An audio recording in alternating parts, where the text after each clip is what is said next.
ஒரு சின்ன கிராமத்தில் ஒரு சிவப்பு சைக்கிள் இருந்தது. அதன் பெயர் சிட்டி. அதே வீட்டின் வாசலில் ஒரு பச்சை நிற வண்டி இருந்தது. அதன் பெயர் மிட்டி. ஒரு நாள் காலை சிட்டி சைக்கிள், "வணக்கம் மிட்டி, நீ எப்போதும் வேகமா போகிறியே, எனக்கு மாதிரி மெதுமா காற்று வாங்க போக மாட்டாயா?" மிட்டி வண்டி, "ஹஹா, வேகம் எனக்கு பிடிக்கும். ஆனா நீ போகும் பாதையிலே குழந்தைகள் சிரிச்சுக்கிட்டே வர்றாங்க, அது ரொம்ப அழகா இருக்கு." சிட்டி சிரிச்சது, "நான் குழந்தைகளோட நண்பன், நான் அவங்கள ஓட்டி விளையாடுவாங்க." அந்த நேரம் ஒரு குட்டி பையன் வந்தான்.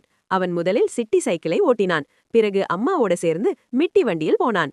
மிட்டி, "பாத்தியா சிட்டி, நாம இருவரும் குழந்தைகளுக்கு உதவுறோம்." சிட்டி, "ஆமா மிட்டி, நீ தூரம் அழைத்து போற நண்பன், நான் விளையாட்டு கற்றுக் கொடுக்கும் நண்பன்." அந்த நாளிலிருந்து வண்டியும் சைக்கிளும் சண்டை போடலை, நண்பர்களாக பேசிக்கொண்டே இருந்தாங்க. கதை சொல்லும் பாடம்: எல்லோருக்கும் தனித்தனி பயன் உண்டு. வேகமோ மெதுவோ, நட்பு முக்கியம். பாதுகாப்பாக செல்லவும். கதை பிடித்தால் லைக், சப்ஸ்கிரைப் பண்ணுங்க.